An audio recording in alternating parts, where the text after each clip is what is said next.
How's everybody doing out there? This is a little update video on the edsel project here. And I just want to point this out to y'all.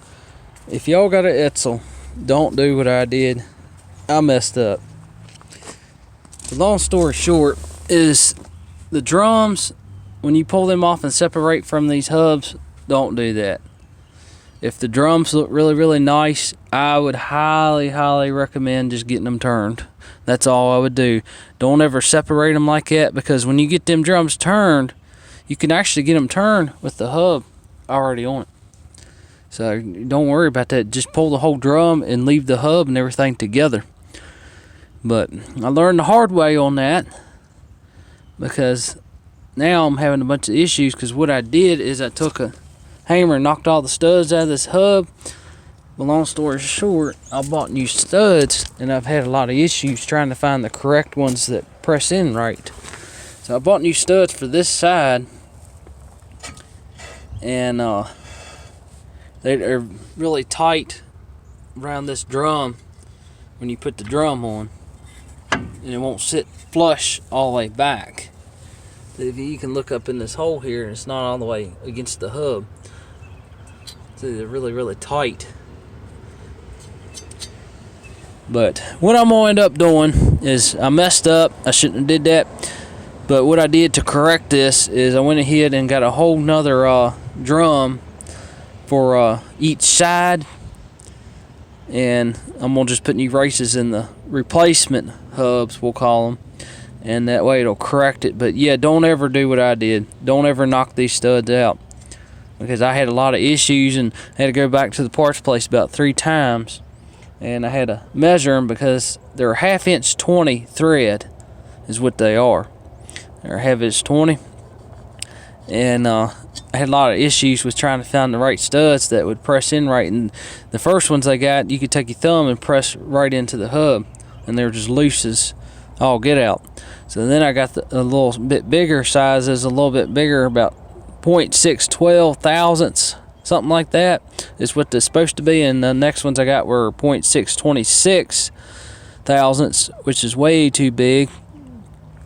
So I ended up taking them back and trying to get something kind of in the middle that was kind of close, and then that's what I did, and even them were loose. So I ended up going back again and getting the oversized ones that were a little way too big, and I don't like doing it, but I ended up taking the grinder and grinding them off a little bit around the edges so they would press in right.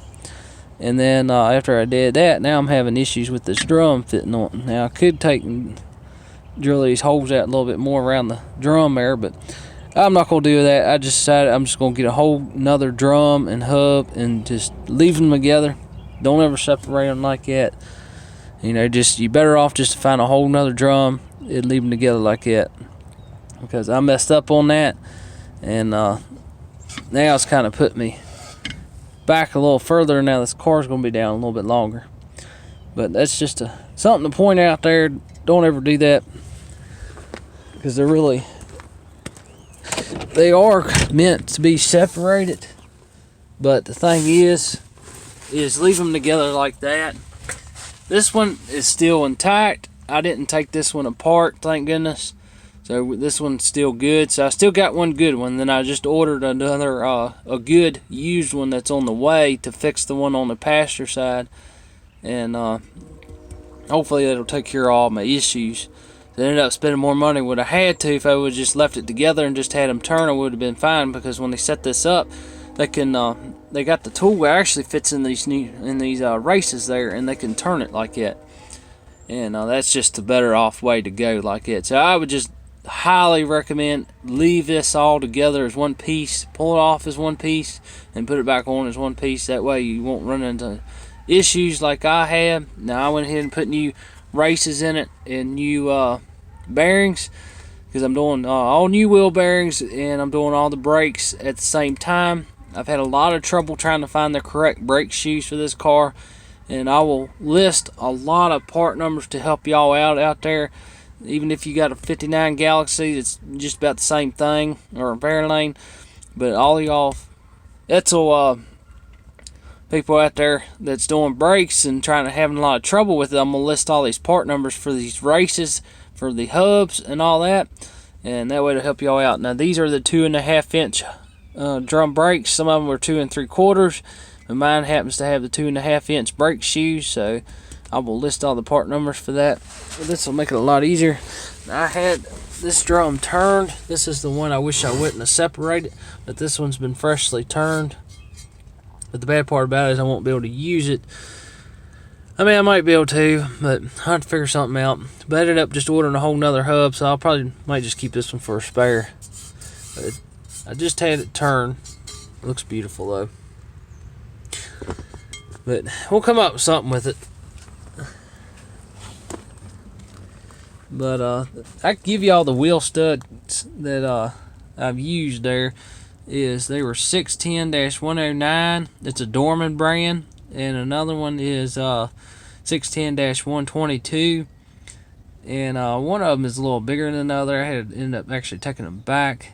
And the brake return springs for these cars, it's part number H131, which is right here.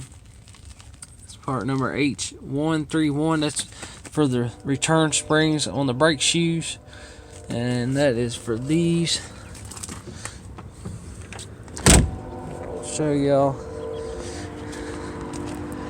I just did the one side, I think. Was it this one? No. I think it's this one.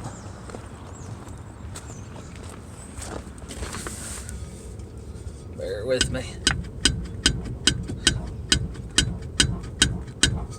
See now the problem is too is these drums won't pull off. I mean, really, I probably could have took a chance and ground these off just a little bit more so this drum would slip on and off. But I don't know. I just rather leave them all together, that way it doesn't disturb anything. But the return springs are the ones that are behind the drum. It's the upper springs, and then I ordered the lower ones for the Justin pieces. Got that ordered, and I will list all the part numbers for the races and everything too, just to help y'all out. So I'm trying to make it a lot easier, because this is like a mystery car. Nobody knows anything about them hardly, as far as getting the right parts.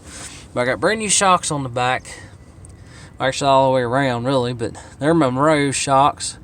I just wanted to put something on there. I went ahead and did the shocks. I'm trying to replace all the wear items, so I'm doing the brakes, doing all the wheel bearings, doing shocks, and I'm gonna put new U-joints in the drive shaft there, and get all the wear items taken care of.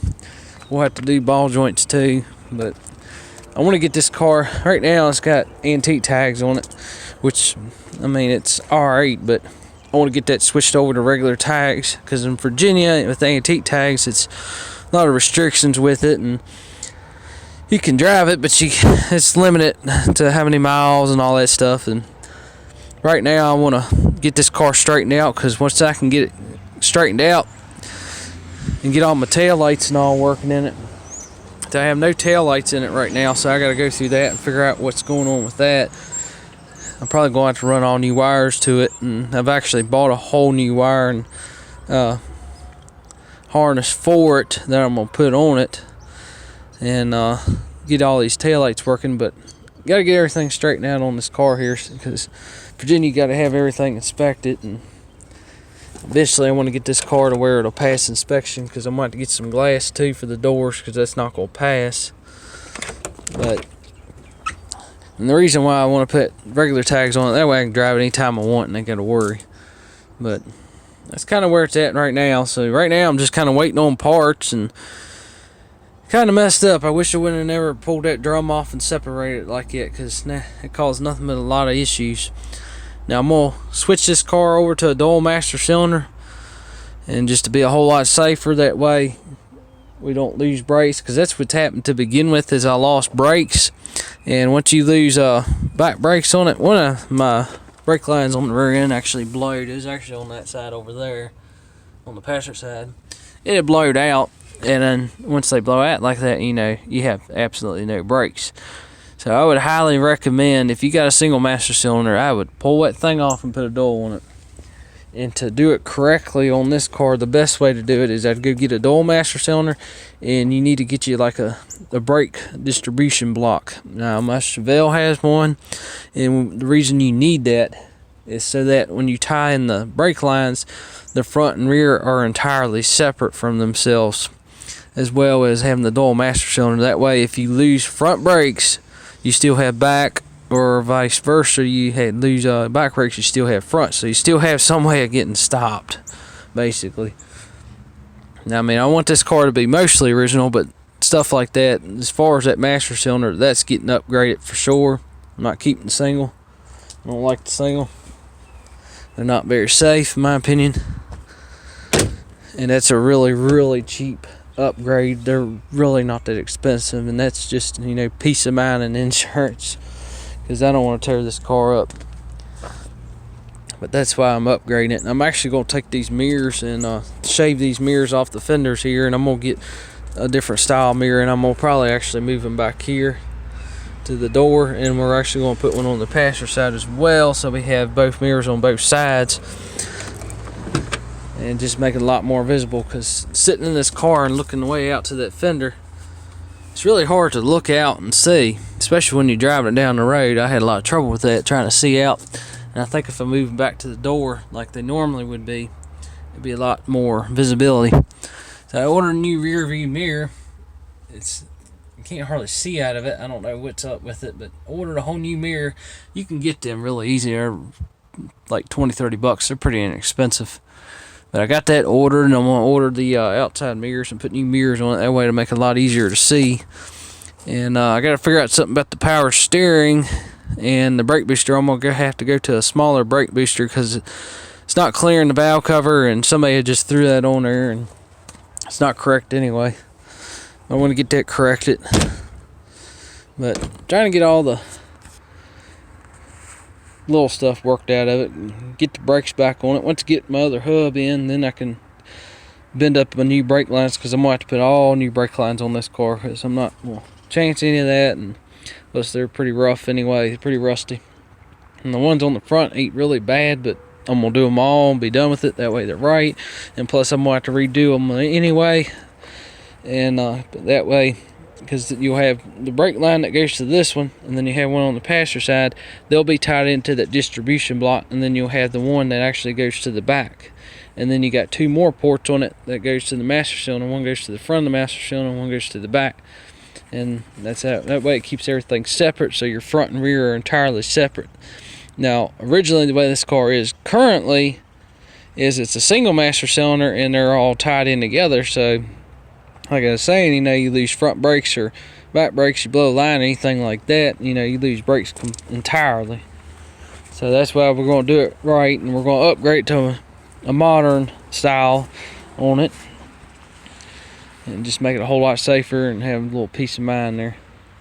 I actually went ahead and for now, this is just temporarily, I went ahead and got a jug. This is a marine tank. I don't like doing it like this, but I ended up getting a marine tank and just putting in it just so I can run it for now, because I got me a jug there. So that's 6 gallons right there, like $50 at Walmart up there. But that's just temporary for now until I can get to that.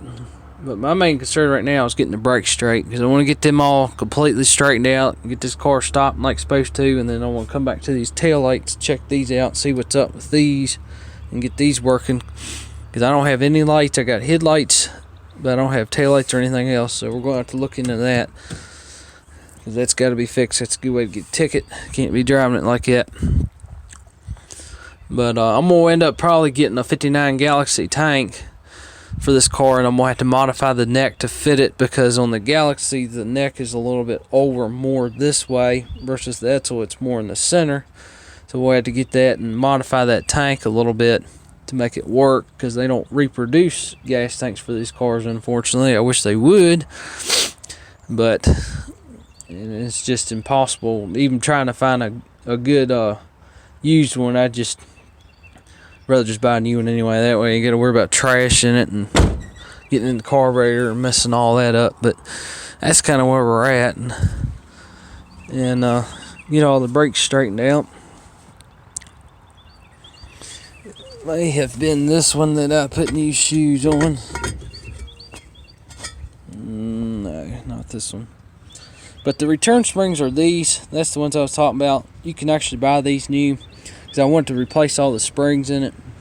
It's got new wheel cylinders. Somebody had put on it. They just kind of halfway did it. They put new wheel cylinders on it and didn't even mess with the rusted brake lines, which makes no sense to me. I'd rather, if you're going to put wheel cylinders on it, you need to do the brake lines too and do it right. But that's just me. But you could buy these springs, and the ones I ordered these down here for the adjuster. And some of these springs, I'm glad I got to looking at them. They had them on backwards.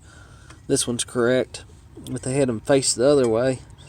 And these are these are non-self-adjusting brakes. These you have to adjust yourself. Now you can upgrade these to self-adjusting brakes, I'm sure, but I have to look into that. But I got these springs ordered, so they'll be new. And plus, it's got a new newer wheel cylinder. I'm not gonna mess with that because they probably work pretty good. They were working fine before the brakes went out, so they're probably fine.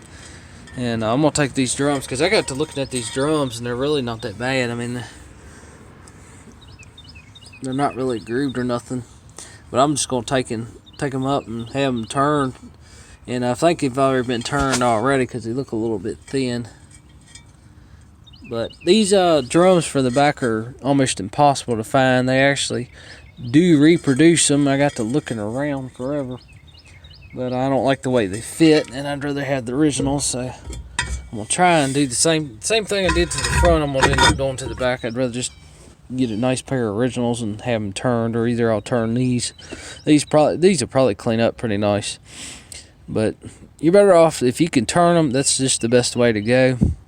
They do reproduce them for the front, but they're really expensive. They're almost about $90 a piece. And the back ones are actually even worse. They're about $120 to $130 a piece. So that's why you're better off if you can turn them. They'll clean up. That's the way I go. And plus, I'd rather go that way anyway. That way they fit nice and you ain't got to worry. That's where we're at right now. I got my new shocks and all on it. I'm going to pull my drive shaft out. I'm going to figure out something about the slip yoke. Feel free to drop a comment below. I don't know. I got to figure out what spline it is and get the correct slip yoke. And the reason I'm replacing that is more than likely it's probably got a groove on it. And I want to put a new slip yoke on it. That way everything's new and I'll have new U-joints. That way we eliminate a lot of these leaks in this car. But I'll end up, I want to pull that center out of the rear end, and I'm going to pull my axles out because I'm going to go in and do wheel bearings on it as well. But I want to find out what gear ratio is in it. Plus I want to check the ring and pinion, make sure the teeth and all look nice and not worn funny or nothing. But